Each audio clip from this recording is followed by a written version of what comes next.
এই গল্পটা এমন এক যুবকের যে তার সহোদর ভাইদের ধোঁকাবাজির শিকার হয়ে বিস্তীর্ণ মরুভূমিতে একা পড়েছিল, কিন্তু সে কয়েক বছর পর অপ্রত্যাশিতভাবে তার শক্তি এবং রহস্যময় উত্তরাধিকারের দাবি নিয়ে প্রত্যাবর্তন করে সকলকে চমকে দেয়। কল্পনা করো, তুমি এক বিশাল পরিবারে জন্মগ্রহণ করেছ, যেখানে তোমার ভাইরা তোমার রক্ষক হওয়ার কথা ছিল, কিন্তু এক মুহূর্তে সবকিছু বিশ্বাসঘাতকতার অন্ধকারে ডুবে যায়। এক নিষ্পাপ বালক, যার কাছে তার নিজের নাম ছাড়া আর কোনো সম্বল নেই, তাকে ছুঁড়ে ফেলা হয় মরুভূমির অতল গহ্বরে। কেন এমনটা ঘটল? সে কোনো অপরাধ করেছিল?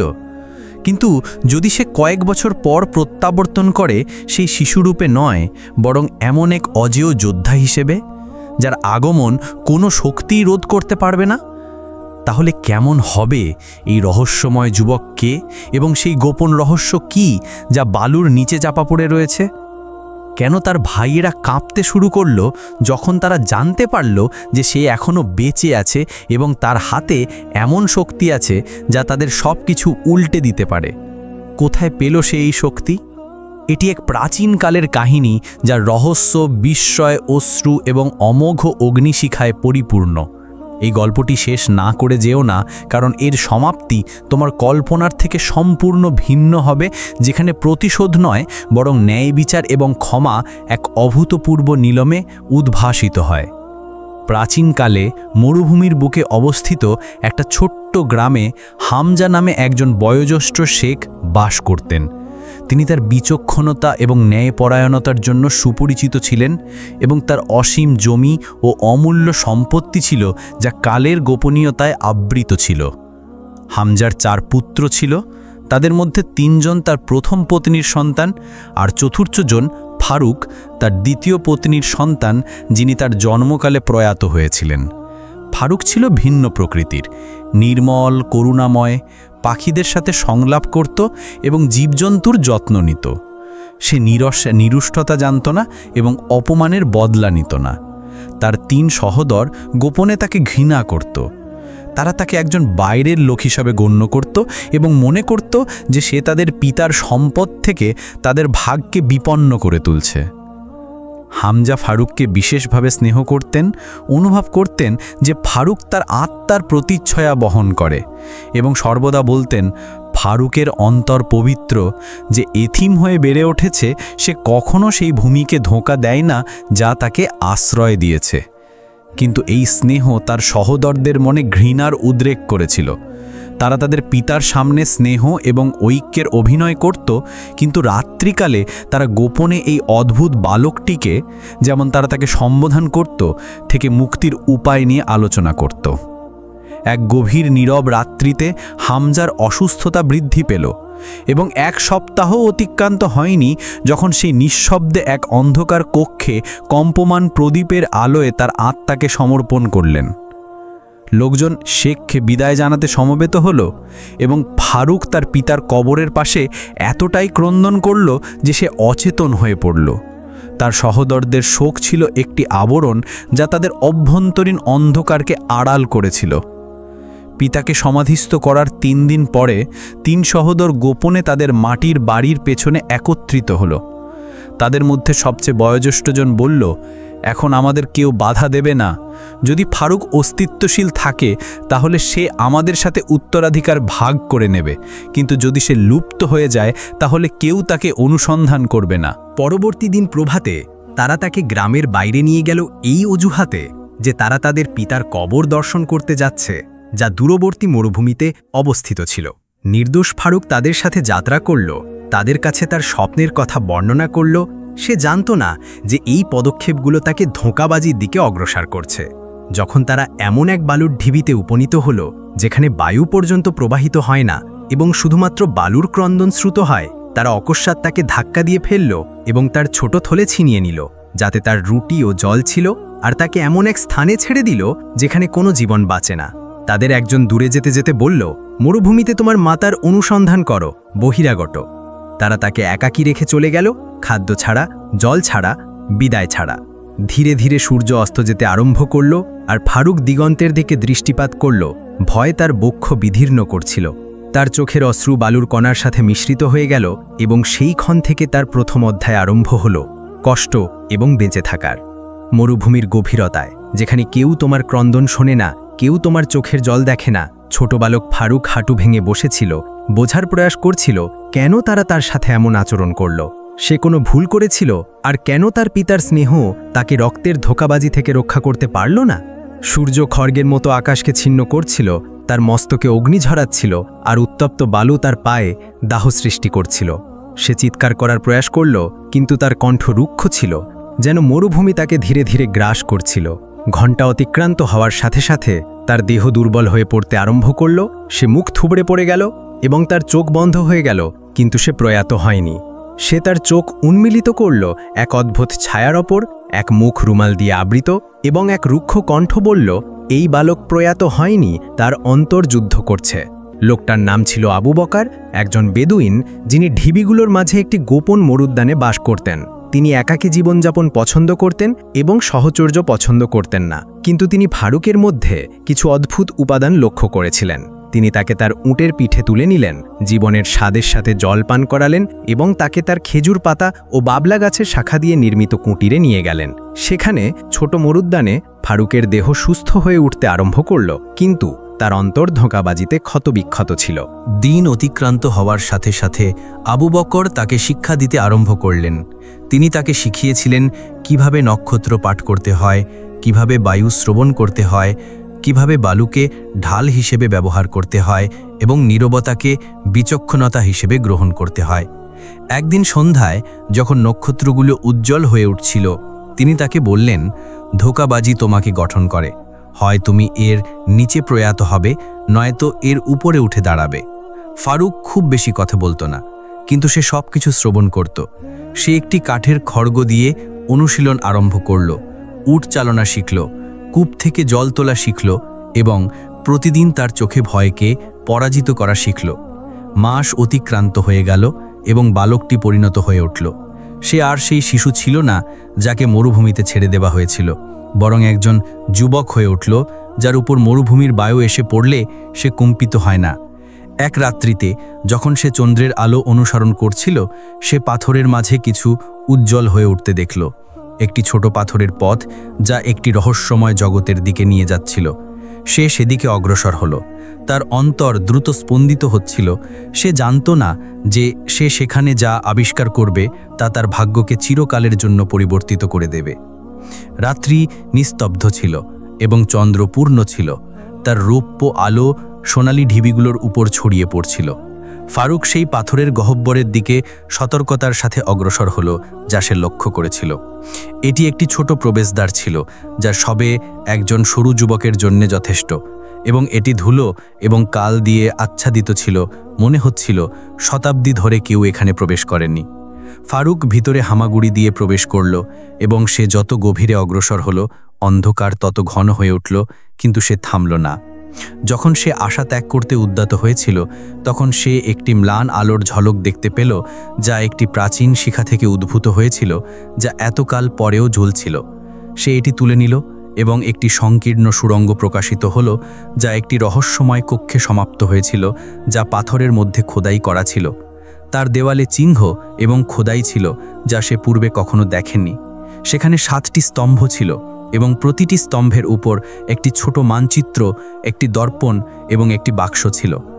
ডান দেওয়ালের উপর এই লেখা খোদাই করা ছিল, যে অন্যায়ভাবে নির্বাসিত হয়েছে এবং পবিত্র হয়ে প্রত্যাবর্তিত হয়েছে, সে আমাদের গোপনীয়তা এবং উত্তরাধিকার লাভের যোগ্য।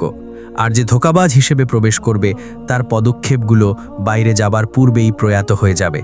ফারুক একটি বাক্সের কাছে গেল এবং ধীরে ধীরে সেটি উন্মোচিত করল। ভিতরে সে একটি প্রাচীন কাগজ আবিষ্কার করল, যাতে বংশ পরম্পরা এবং নামগুলো ছিল। সে তার চোখ দিয়ে পাঠ করল এবং প্রতিটি লাইনে তার অন্তর কম্পিত হতে লাগল, যতক্ষণ না সে তার পিতার নাম হামজা বিন আহম্মদ বিন আল কায়সার আবিষ্কার করল এবং তার পাশে খোদাই করা ছিল পবিত্র রক্তধারার শেষ রক্ষক। ফারুক বিস্মিত হয়ে হাঁটু ভেঙে বসে পড়ল। তার পিতা শুধুমাত্র গ্রামের শেখ ছিলেন না, বরং তিনি একটি প্রাচীন বংশের বংশধর ছিলেন, যারা কাফেলা এবং বাণিজ্যের পথগুলো নিয়ন্ত্রণ করতেন এবং মরুভূমির রহস্য ও নিয়মগুলো উত্তরাধিকার সূত্রে লাভ করেছিলেন। কাগজের পাশে সে একটি রৌপ্যের হার আবিষ্কার করল, যার মাঝখানে একটি উন্মুক্ত চোখের আকৃতি এবং একটি উজ্জ্বল নীল রত্ন ছিল। যখন সেটি স্পর্শ করল তখন স্থানটি অকস্মাৎ কম্পিত হয়ে উঠল।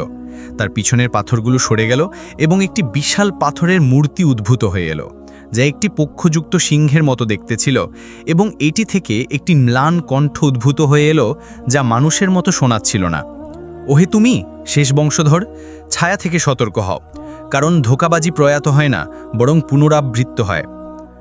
ফারুকের অন্তর কম্পিত হয়ে উঠল, কিন্তু সে ভীত হয়নি। সে হারটি তার বক্ষে এবং কাগজটি তার হাতে নিয়ে গুহা থেকে বেরিয়ে এলো, এবং প্রথমবারের মতো তার চোখে শোকের পরিবর্তে এমন একটি অনুভূতি ছিল যা তার অধিকারের প্রতি বিশ্বাসের সমতুল্য ছিল। সে আবু বকরের কাছে প্রত্যাবর্তিত হয়ে এলো এবং তাকে সমস্ত কথা বর্ণনা করল। বিচক্ষণ বয়োজ্যেষ্ঠ হেসে বললেন, এখন আমি বুঝতে পারলাম কেন তুমি মরুভূমিতে প্রয়াত হওনি, কারণ মরুভূমি সেই ব্যক্তির জন্য অপেক্ষা করছিল যে তার রহস্যকে জাগ্রত করবে। এবং সেই রাত্রি থেকে পরিকল্পনা আরম্ভ হলো, প্রত্যাবর্তনের পরিকল্পনা, একজন ভগ্ন শিশু হিসেবে নয়, বরং রহস্যের উত্তরাধিকারী হিসেবে। 3 বছর অতিক্রান্ত হয়ে গিয়েছিল যখন ফারুক গুহার রহস্য এবং তার প্রকৃত বংশ সম্পর্কে অবগত হয়েছিল। 3 বছর কঠোর প্রশিক্ষণ, প্রাচীন চিহ্নগুলো অধ্যয়ন এবং মরুভূমির মানচিত্র, কাফেলার পথ এবং ভুলে যাওয়া কুয়েবগুলোর অবস্থান মুখস্থ করা। ফারুক একজন শক্তিশালী, অটল যুবক হয়ে উঠেছিল। তার মুখের আকৃতি পরিপক্ক হয়েছিল এবং তার কণ্ঠে এমন একটি বল ছিল যা সে পূর্বে কখনো জানত না। এক রাত্রিতে যখন সে প্রাচীন কাগজটি পর্যবেক্ষণ করছিল, সে একটি অদ্ভুত খোদাই লক্ষ্য করল যা সে পূর্বে লক্ষ্য করেনি। সেখানে একটি ছোট মানচিত্র ছিল যা দক্ষিণের একটি দূরবর্তী স্থানের দিকে নির্দেশ করছিল। স্থানটির নাম ছিল বালুর গ্রাম, এবং তার পাশেই কথাগুলো খোদাই করা ছিল, এখানে পরীক্ষা আরম্ভ হয়, যে তাকে রক্ষা করবে সে পথ অব্যাহত রাখার যোগ্য। ফারুক যাত্রা করার সিদ্ধান্ত নিল। সে আবু বকরকে বিদায় জানালো, যিনি তার জন্য একজন পিতার সমতুল্য হয়ে উঠেছিলেন। বিচক্ষণ বয়োজ্যেষ্ঠ তাকে চলে যাবার পূর্বে বললেন, আমার পুত্র, জেনে রাখো যে কিছু গ্রাম দেহ দ্বারা রক্ষিত হয়, কিন্তু কিছু শুধুমাত্র আত্মা দ্বারা রক্ষিত হয়। এবং ছোট যোদ্ধাটি একাকী পর্বত উপত্যকা অতিক্রম করে যাত্রা আরম্ভ করল, যতক্ষণ না সে বালুর গ্রামের কাছে উপনীত হয়েছে। কিন্তু সে যা লক্ষ্য করল তা কোনো গ্রাম ছিল না। এটি একটি মৃত নগরের মতো, যার বাড়িগুলো ফাটল ধরা, দরজাগুলো উন্মুক্ত, যেন সেখানকার বাসিন্দারা অকস্মাৎ চলে গেছে। গাছগুলো শুষ্ক ছিল, জল স্থির ছিল, এবং কোণে লুকিয়ে থাকা একটি দুর্বল কুকুরের ঘেউ ঘেউ ছাড়া কোনো শব্দ ছিল না। ফারুক পরিত্যক্ত গলির মধ্যে দিয়ে চলছিল এবং প্রতিটি পদক্ষেপে তার মনে হচ্ছিল যেন চোখগুলো তাকে পর্যবেক্ষণ করছে, যদিও স্থানটি সম্পূর্ণ শূন্য ছিল। সে গ্রামের মাঝখানে ছোট মসজিদে প্রবেশ করল এবং ভিতরে একজন বয়োজ্যেষ্ঠ ব্যক্তিকে পেল, যিনি শূন্যতার দিকে দৃষ্টিপাত করছিলেন। যখন লোকটি তাকে লক্ষ্য করল, তখন তিনি একটি অদ্ভুত কণ্ঠে বললেন, অবশেষে সেই ব্যক্তি উপস্থিত হয়েছে যে হারটি বহন করছে। ফারুক তার কাছে গেল এবং তাকে জিজ্ঞাসা করল, এখানে কি ঘটেছে? বাসিন্দারা কোথায়? লোকটি বলল, আমরা সকলে এখানে উপস্থিত, কিন্তু আমরা জীবিত নই।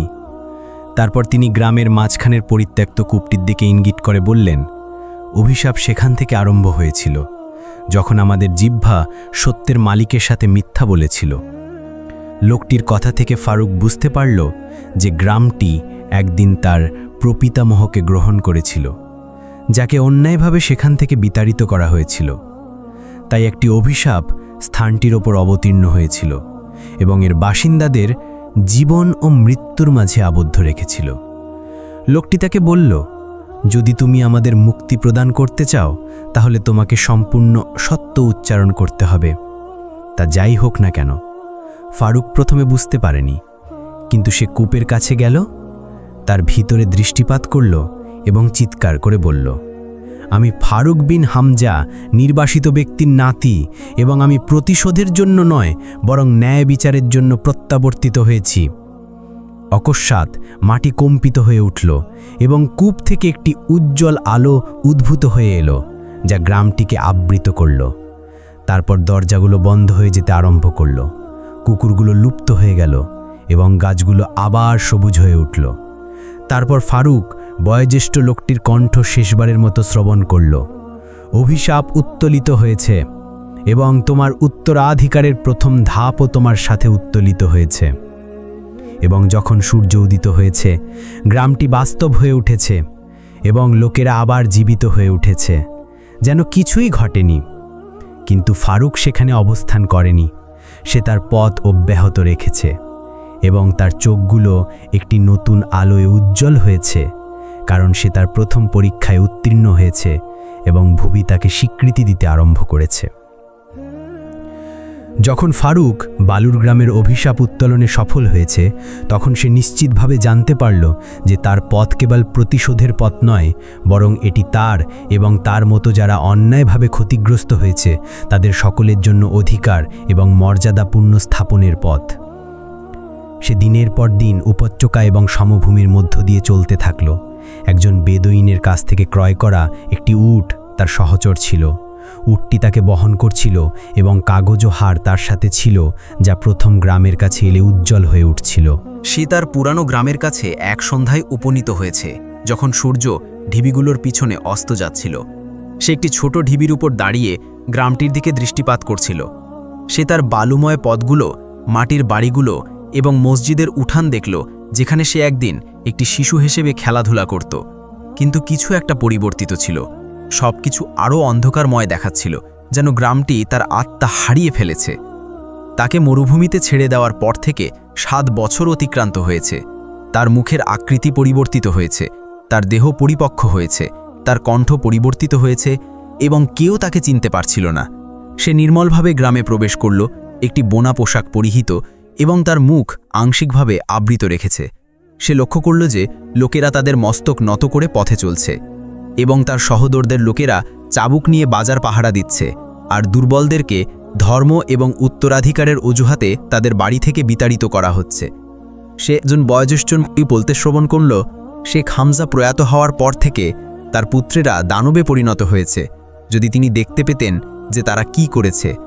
সে একটি প্রাচীন পরিত্যক্ত বাড়িতে গেল, যা তার পিতার একজন সঙ্গীর ছিল, এবং সেই রাত্রিতে সেখানে অবস্থান করল।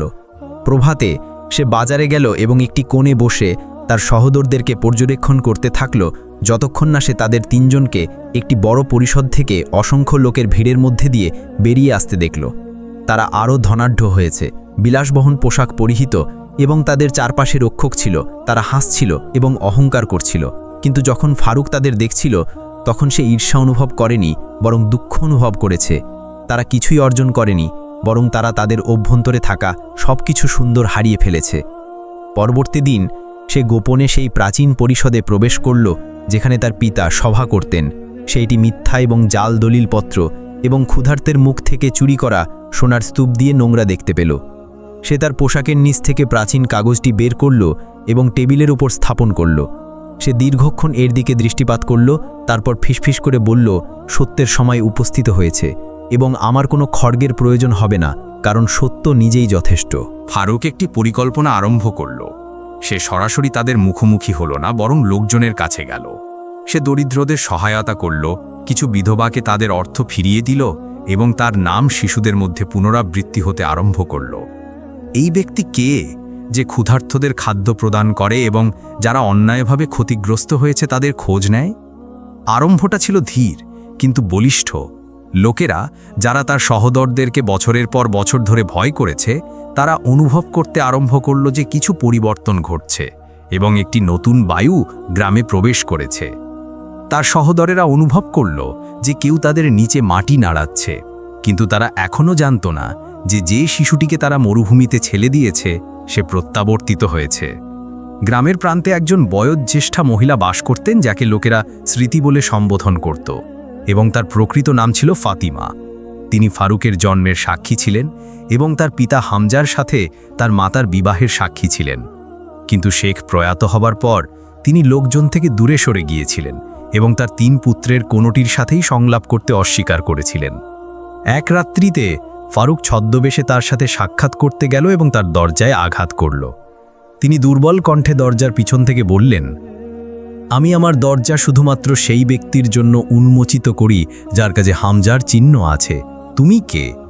ফারুক রৌপের হাড়টি বের করল এবং চন্দ্রের আলোর দিকে তুলে ধরল এবং বলল, আমি সেই ব্যক্তি যাকে মরুভূমিতে ছেড়ে দেওয়া হয়েছে, এবং আমি ঘৃণা ছাড়া প্রত্যাবর্তিত হয়েছি, কেবল আমি কে তা জানার জন্য। দরজাটি ধীরে ধীরে উন্মোচিত হয়ে গেল এবং ফাতিমা তার চোখের দিকে দৃষ্টিপাত করলেন এবং হাঁটু ভেঙে বসে ক্রন্দন করে বললেন, আহ, আল্লাহ তোমাকে রক্ষা করেছেন, তুমি আয়েশার পুত্র, তুমি বিশুদ্ধ বংশের শেষ ব্যক্তি। ভোর পর্যন্ত ফারুক তার সাথে বসেছিল এবং তিনি তাকে সম্পূর্ণ কাহিনী বর্ণনা করলেন। হামজা একটি গোত্রের বাইরের এক নারীকে বিবাহ করেছিলেন যার নাম আয়েশা ছিল। তিনি জ্ঞান এবং বংশের লোকেদের এক প্রাচীন বংশের অংশ ছিলেন। তার সহদরেরা এবং গ্রামের প্রবীণরা তার সাথে এই বিবাহে সম্মত ছিল না, কারণ সে তাদের রক্তের বা গোত্রের ছিল না। যখন আয়েশা ফারুকের জন্মকালে প্রয়াত হয়েছিলেন, তখন সকলে তাকে ঘৃণা করতে আরম্ভ করল এবং তাকে গোত্রের বাইরের একজন বহিরাগত চিহ্ন হিসেবে গণ্য করল। কিন্তু হামজা একটি গোপন দলিল রচনা করেছিলেন, যা ফারুকের বংশ এবং জমি ও নেতৃত্বের ওপর তার অধিকার প্রমাণ করে, এবং তিনি ফাতিমার কাছে এটি রেখে গিয়েছিলেন যাতে সে যদি একদিন জীবিত প্রত্যাবর্তিত হয় তবে তাকে এটি প্রদান করতে পারে। তিনি তাকে সেই দলিলটি প্রদান করলেন, যা হামজার সিল এবং রক্ত দিয়ে সিল মোহরিত ছিল।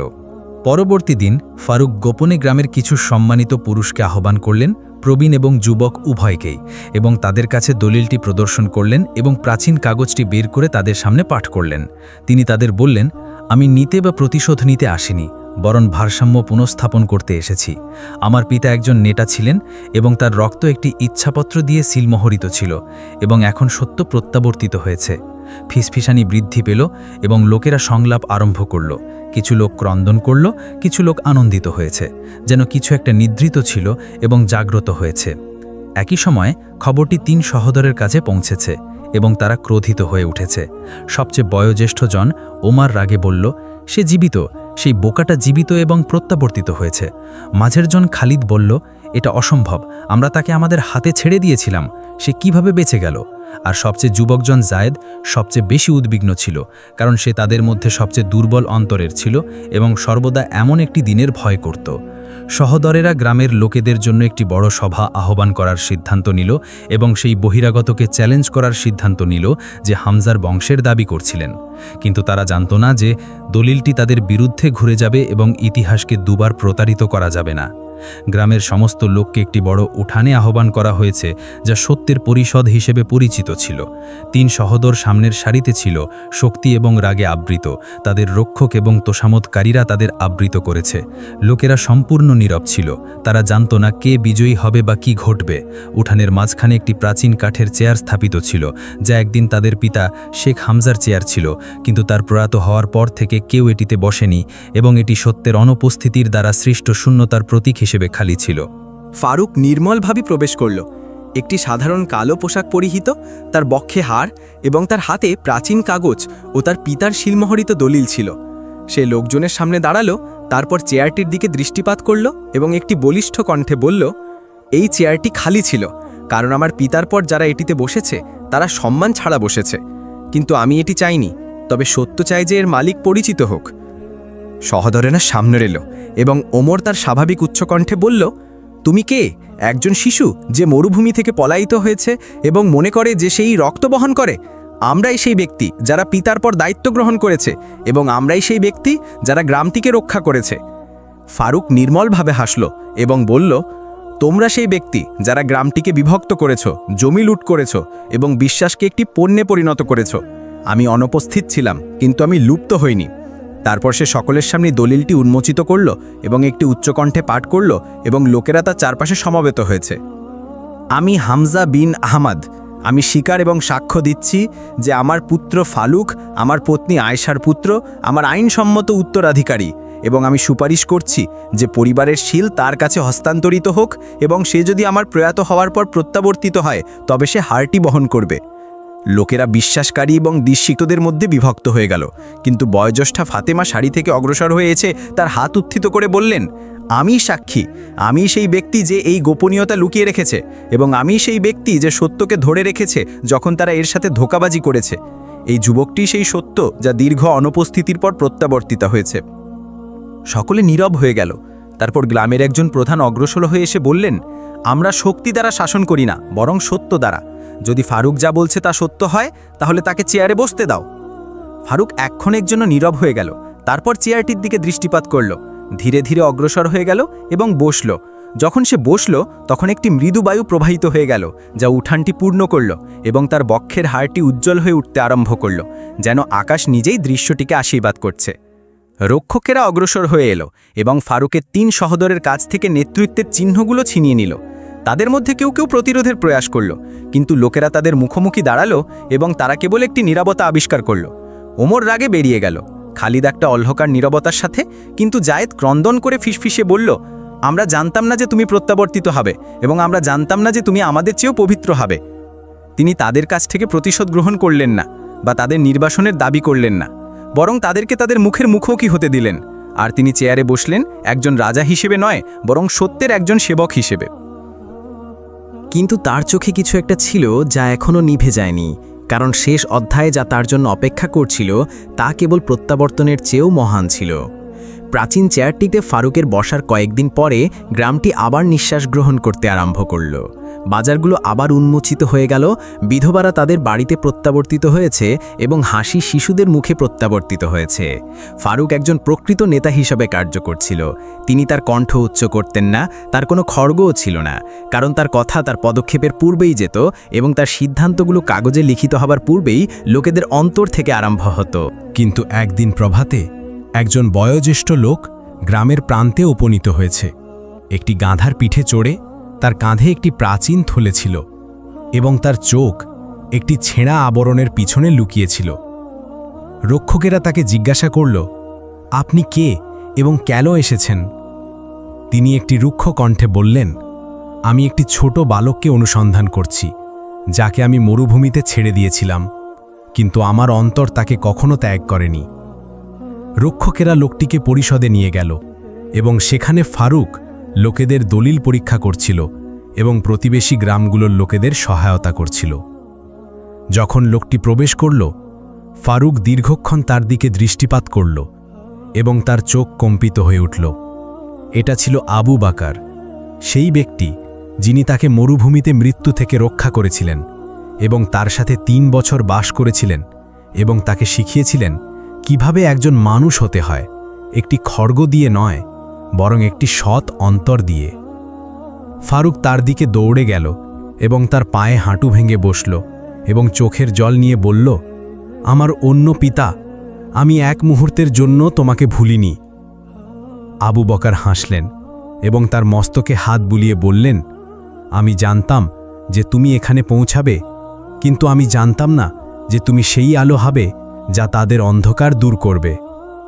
সেই রাত্রিতে ফারুক তার পিতার প্রাচীন কক্ষে আবু বাকারের সাথে সাক্ষাৎ করল, যেখানে বয়োজ্যেষ্ঠ তাকে এমন একটি জিনিস বর্ণনা করলেন যা সব কিছু পরিবর্তিত করে দিল। আমার পুত্র, তোমার পিতা হামজা স্বাভাবিকভাবে প্রয়াত হয়নি, তাকে হত্যা করা হয়েছে, এবং এটি মৃত্যু ছিল না, বরং বাড়ির অভ্যন্তর থেকে আসা ধোঁকাবাজি ছিল। ফারুক স্তব্ধ হয়ে গেল এবং বলল, কে এটা করেছে? আবু বকর নিচু কণ্ঠে বললেন, তোমার বড় সহোদর ওমার। সে রাত্রির আহারে তার জন্য বিষ মিশিয়েছিল এবং সকলকে বিশ্বাস করিয়েছিল যে এটি একটি অকস্মাৎ অসুস্থতা। আঘাতটা সহ্য করার মতো ছিল না, কিন্তু এটি ফারুকের অন্তরকে নিভিয়ে দেয়নি, বরং এটি তার সংকল্পকে আরও বৃদ্ধি করেছে। পরবর্তী দিন ফারুক আবার উঠানে লোকেদের সমবেত করলেন, যেখানে সে সত্যটি প্রকাশ করল, যুদ্ধ আরম্ভ করার জন্য নয়, বরং এটি সমাপ্ত করার জন্য।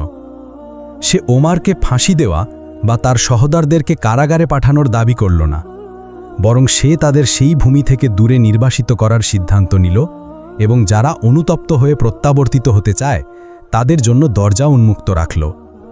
সে লোকেদের বলল, আমি আর গতকালের শিশু নয়, কিন্তু আমি ভুলে যাইনি যে আমি কে ছিলাম। আমি কোনো ফেরেশতাবার প্রতিশোধ পরায়ণ নই, বরং আমি হামজার এবং সেই মরুভূমির পুত্র যা আমাকে গঠন করেছে। যারা ন্যায় বিচার চায় তারা আমার সাথে চলুক, এবং যারা অন্যায় চায় তারা দূরে থাকুক। এবং সেই দিন থেকে ফারুক মরুভূমি থেকে প্রত্যাবর্তিত যুবক হিসেবে পরিচিত হয়েছেন এবং তার নাম প্রতিবেশী গ্রামগুলোতে একটি উদাহরণে পরিণত হয়েছে। এবং যারা তাদের পরিবার হারিয়েছে বা তাদের জমি থেকে বিতাড়িত হয়েছে, তারা ফারুকের গ্রামের দিকে যাত্রা করত, কারণ এটি ধোঁকাবাজির তিক্ত স্বাদ পাওয়া এবং জীবিত প্রত্যাবর্তিত সকলের জন্য একটি নতুন আশ্রয় হয়ে উঠেছে। যদি গল্পটি আপনার ভালো লাগে তাহলে আমাদের লাইক বাটনে সমর্থন করতে ভুলবেন না। আর যদি আপনি প্রথমবার আমাদের অনুসরণ করেন তবে আমরা আপনাকে চ্যানেলটি সাবস্ক্রাইব করতে এবং বেল আইকনটি সক্রিয় করতে উৎসাহিত করি, যাতে আপনি আমাদের সমস্ত নতুন গল্প পান। আমরা আপনার মন্তব্য পড়তে এবং আপনার সাথে যোগাযোগ করতে পছন্দ করি, তাই আপনার মতামত আমাদের সাথে শেয়ার করতে দ্বিধা করবেন না এবং মন্তব্যে আমাদের জানান যে আপনি কোন দেশ থেকে আমাদের অনুসরণ করছেন। এটি আমাদের খুব খুশি করে এবং আমাদের আপনার আরও কাছে নিয়ে আসে। আমাদের সাথে থাকার জন্য ধন্যবাদ এবং আমরা আশা করি পরের গল্পে দেখা হবে, ইনশাআল্লাহ।